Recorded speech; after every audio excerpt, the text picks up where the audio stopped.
right, so I'm wearing these glasses because somebody left them here last week, and they're so cool. I can actually see with them. So if they're, oh, they do? So if they're yours, you can have them after the service. This week we're talking about suit up, show up, and shine. And there's this beautiful quote from Marianne Williamson, who's one of the great interpreters of A Course in Miracles, that says that it's our light, not our darkness, that most frightens us. So this idea of shining, that it's our light, not our darkness, that most frightens us. And that she goes on to say, like, we ask ourselves, who am I to be brilliant and fabulous and talented? But the better question is, who am I not to be that? My playing it small does not serve anyone, right? My playing it small doesn't serve anyone, you know? And I can't shrink myself in order to make you comfortable enough. You know, there's no degree, if you feel uncomfortable, my shrinking myself is not going to help you. She actually says that, there's nothing enlightened about shrinking so that others won't feel insecure about you. You were born to manifest the glory of God that's within you. It's not just in some of us, it's within every one of us. And as we let our own light shine, we unconsciously give other people permission to do the same. So I think that's interesting. As we let our own light shine, we unconsciously give other people permission to do the same, but that's not why we do it. The reason we let our own light shine is because we were designed to let our own light shine. And whether somebody else wakes up consciously or unconsciously does not matter. That's not part of the deal. You know, it's nice that that happens. It's nice that I can be bold and brilliant and wonderful and you go, oh my God, I want to do that too. That would be cool. But that's not why I'm doing this. You know, where you shine your light, it should be only shined from a place of, I am in love with what I do. And if you wake up to that in your own brilliance, fantastic. If you go further asleep and say, oh my God, I can't believe she's doing that. That's your thing. That's not my thing. And I cannot take care of you. I can only do my thing. I think that's an interesting point to just let roll around in your brain. So the first thing we're talking about is suiting up, okay? And suiting up, you know, we think about the idea of suiting up is when we're sitting on the bench getting ready to play a game, and the coach comes in and says, hey, suit up, you're going to play. But the idea of suiting up is that every single day, if we want that life of getting on the field and playing, and we're warming the bench, that requires that we still come suited up to play. I was talking to my daughter Rosemary about this. You know, I was talking, she's a singer and she likes to sing, and I said, if you want to ever sing at our church, you can sing at our church, but you have to come prepared to sing. You have to take your ukulele and bring it with you wherever you go, so that when I say, hey, it's time for you to suit up, you're actually prepared to do it. You know, this is the same for us. If we sit on the bench and go, oh, I can't believe they're never calling on me, well, maybe it's because we didn't bring our ukulele with us, you know? We didn't tell the world, this is what I'm here to do. I'm here to play this song. So suiting up is our responsibility, and it's something we get to decide to do every single day. Because every single day we'll come out, we'll suit up for the game that we actually want to play, and then that night we'll go home and we'll get into our pajamas and we'll go to sleep. And then the next day we suit up again to decide the game that we want to play. We get to continue to decide what game are we playing, you know, and not let the world dictate the game that we're here to play. And the way that we can do that is by actually showing up, saying, I'm ready. You know, I'm ready to play this game with you. So last week we talked about villain and victim and hero. Those are roles that we can play. We can always play. It's good to know we have a backup plan. We can always play villain, victim, and hero. Hey, you know what? And it's juicy, and it feels like something's happening, you know, so that's good to know. And we probably, all of us, have mastered it already, so like, yeah, we could play that. We got it down. We know all the words. We've memorized the script, and we could even cast it like that if we needed to. The other parts. But today we're going to talk about a new role that you can play. And playing a new role can sometimes be scary. So the idea of showing up to a new role, a role that you haven't played yet. So when we first moved here from California, Will and I were actors. And Will said, I'm going to be a teacher. I'm going to teach at a high school, and it's going to be awesome. I'm going to be like Mr. Holland's Opus, you know what I mean? You romance these things, you know. Yeah, that's what's going to happen. And we got here, and people were saying, well, what are you going to do? And he said, he got his credentials to be, you know, a teacher. And, you know, we had a whole background of writing for film and TV, and we had a whole background, for, you know, he could speak 3 different languages, and he has an Ivy League education. I mean, you'd think this was a shoo-in. Yeah, I'm going to teach high school. That's going to be easy. But we get here, and the news is nobody's hiring. Oh no, teaching, oh, that's going to be really hard. And we're like, wait, no, we just came from a business that was really hard. No, there's just, Illinois, the whole education, you're not going to be able to get a job. So this was the soup that we were stirring in. So he ended up getting a job at a middle school, and he took the job, and he would show up to the job in a suit and a tie.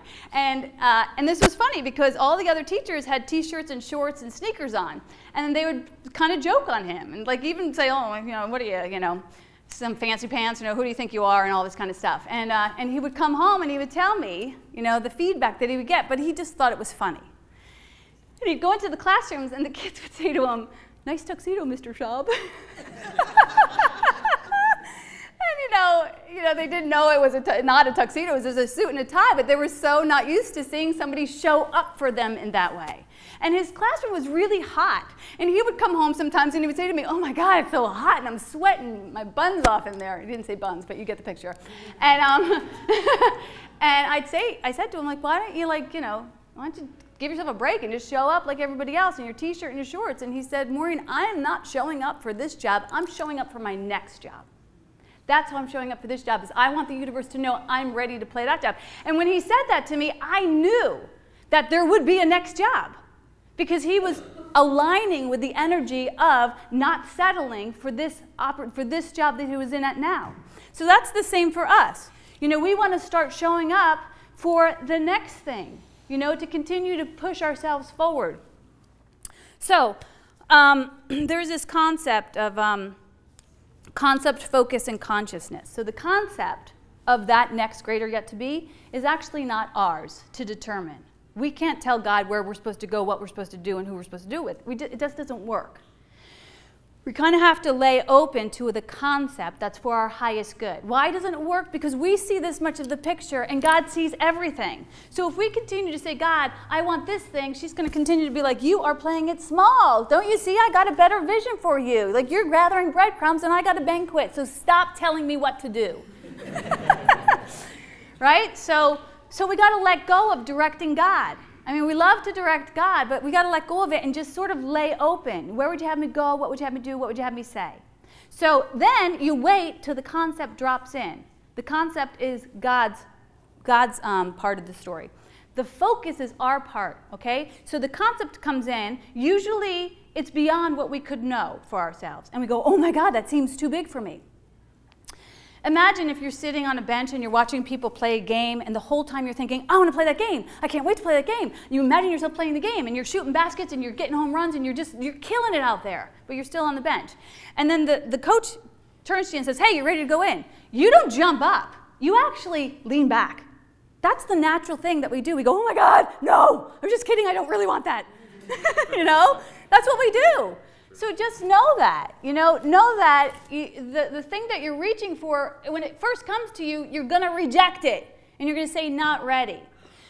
So when the concept comes, what's ours to do is just to hold it in focus, just to continue to focus on it, even if we have the alternative script running around it saying this isn't going to happen, you're not ready, you know, go hide under a bushel, you didn't bring the right gym shoes or whatever.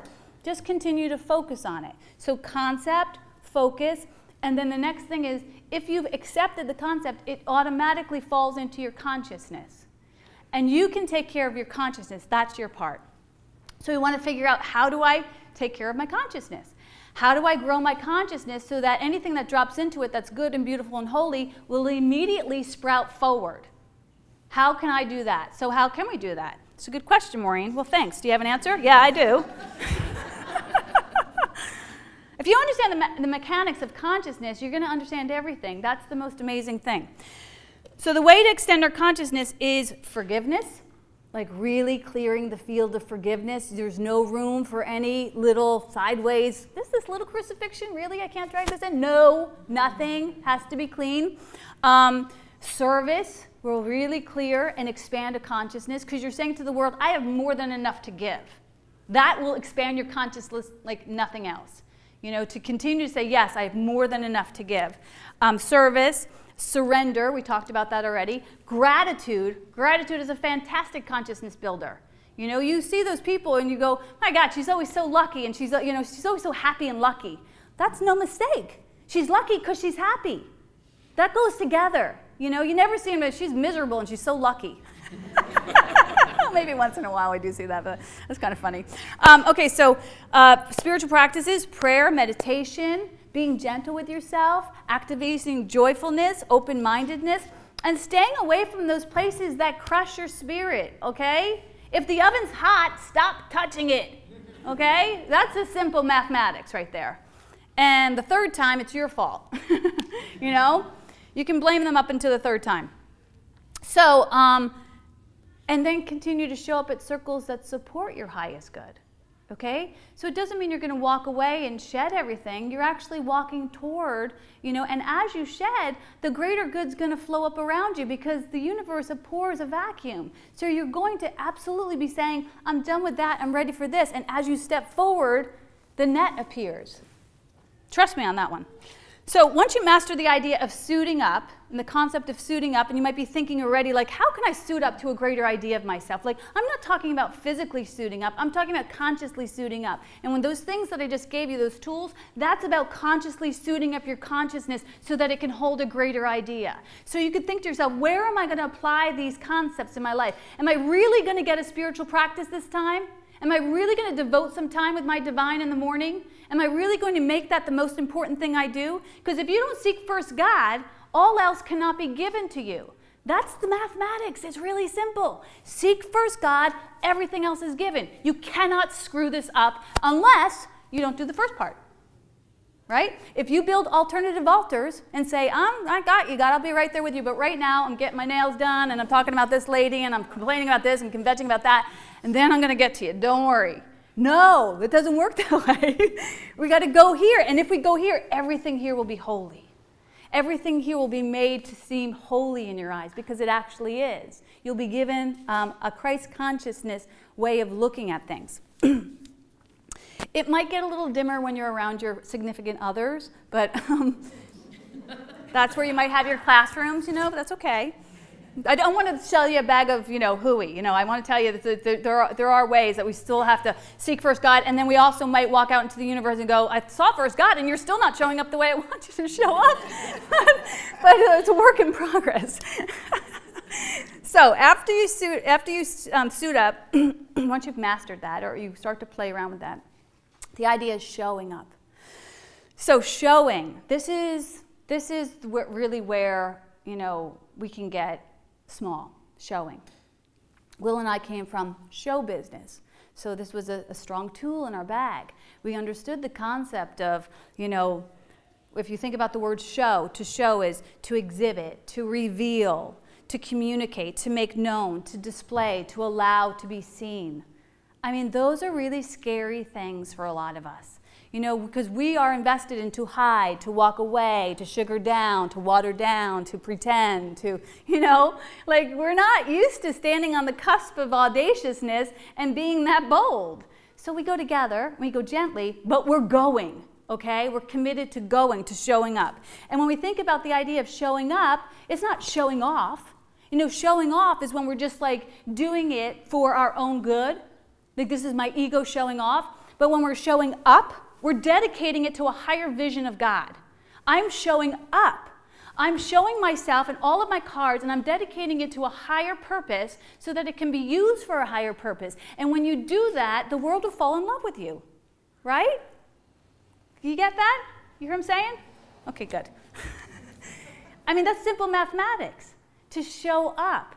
And to always say, it's God within me that does the work here. So I'm dedicating it to this power of love.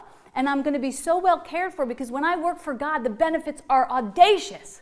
You know, when you work for God, you can replace the word God with love, you know, for intelligence, for creativity. When you work for that energy, you're cared for by that energy.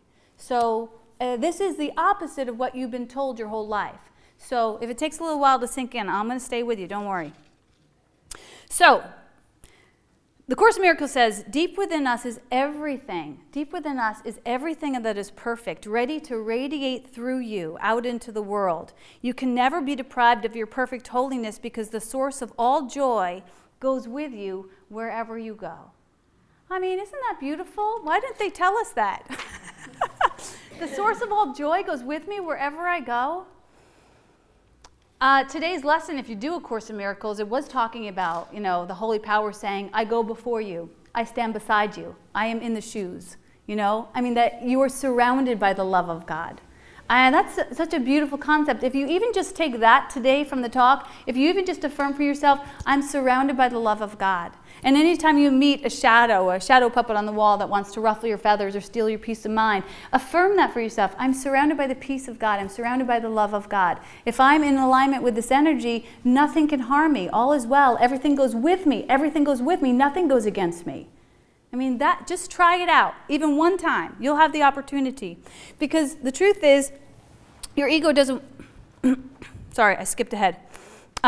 Get comfortable. Oh, okay, so here's some fears. These are some fears that will prevent us from showing up. Because we want to look at the blocks of why we don't show up. Because if we can eradicate the blocks, then we can actually have more gas in the tank. So there's those words that I said in A Course in Miracles. They're beautiful words. But they won't mean anything unless we truly embody them. So there's many reasons for not showing up. And this is one of the fears. And I've already demonstrated it for you. The fear of being awkward. That's such a big fear. And listen, I am so awkward. I name smash. I make weird entrances, I drop things, I am like awkward queen.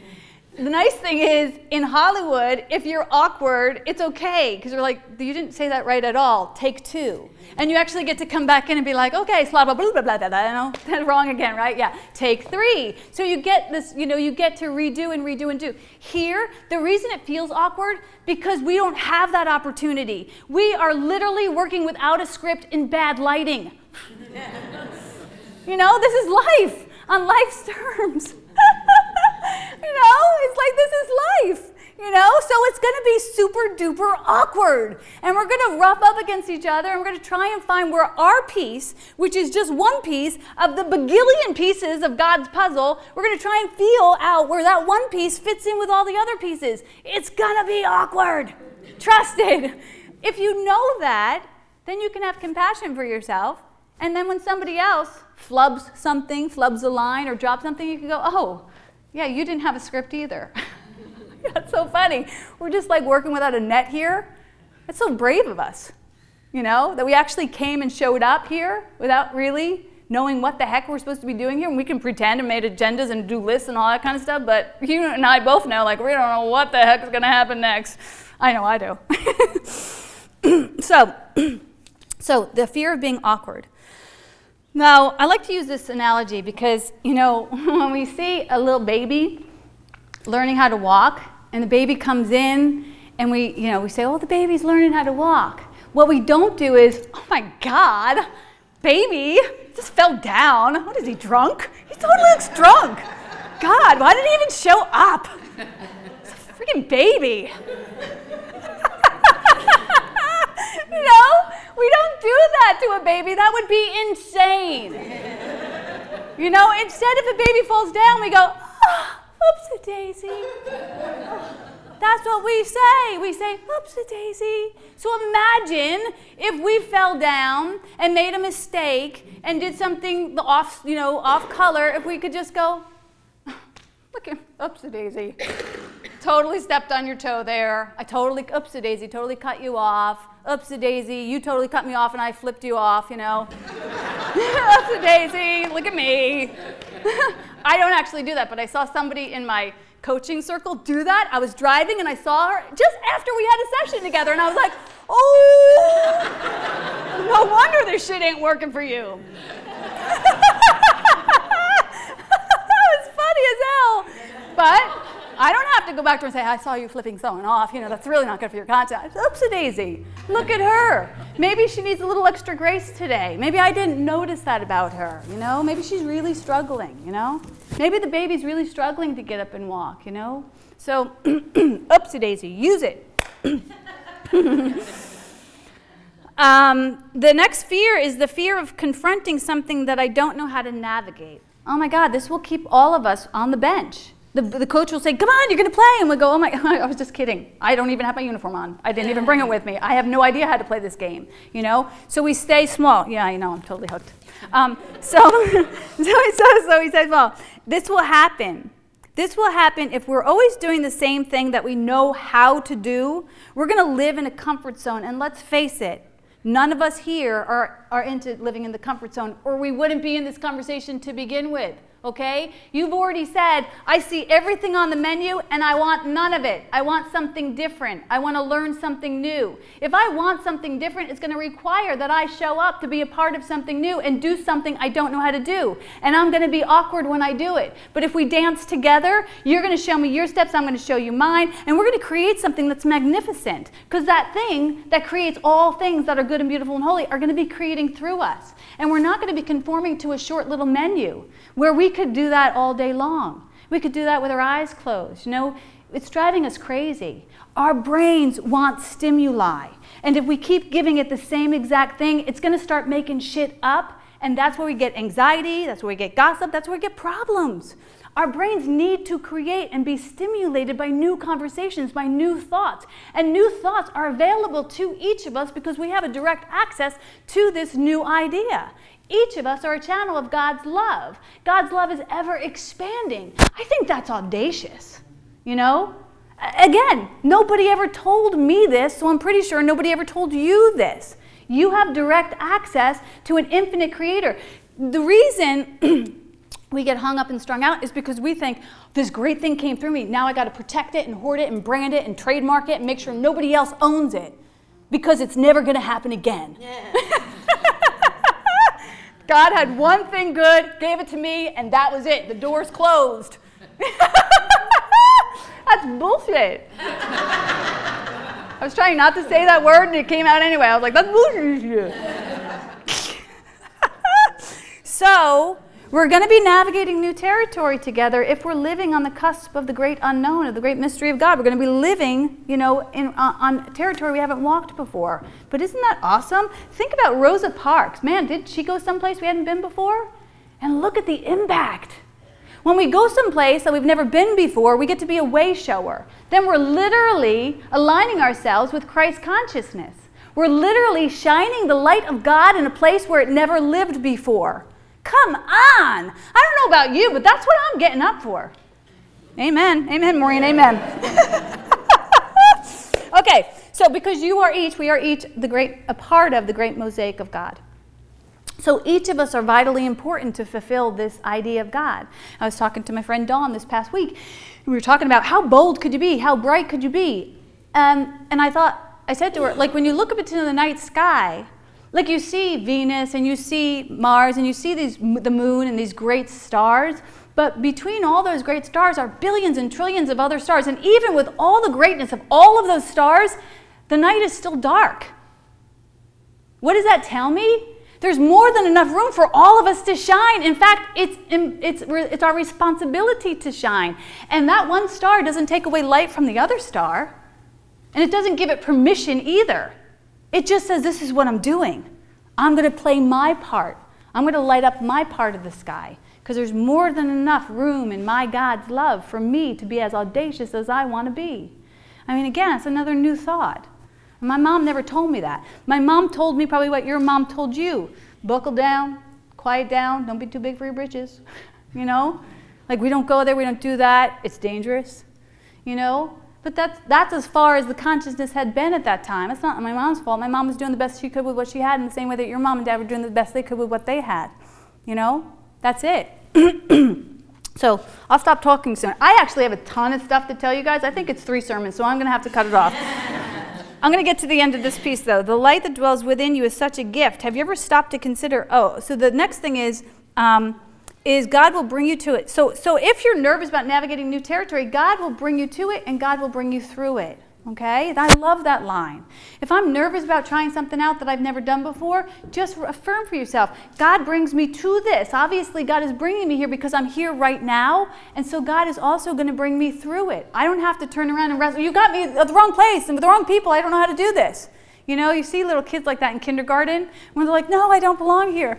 I remember in kindergarten, I was watching other kids cry, and I was like, I'm so psyched to be here. We had juice, you know, we had nap time, we had stories, we were singing. Come on. And I was like, Mom, he's such a baby. That's what I said to my mom about this little kid who was crying. Anyhow, TMI? Maybe. Okay. The light that dwells within you is such a gift. Have you ever stopped to consider that your actual physical presence is a gift to other people? The ego wants you to think that you're going to get something from showing up and that you deserve to get something. What it doesn't ever want you to know is that you're going to give something.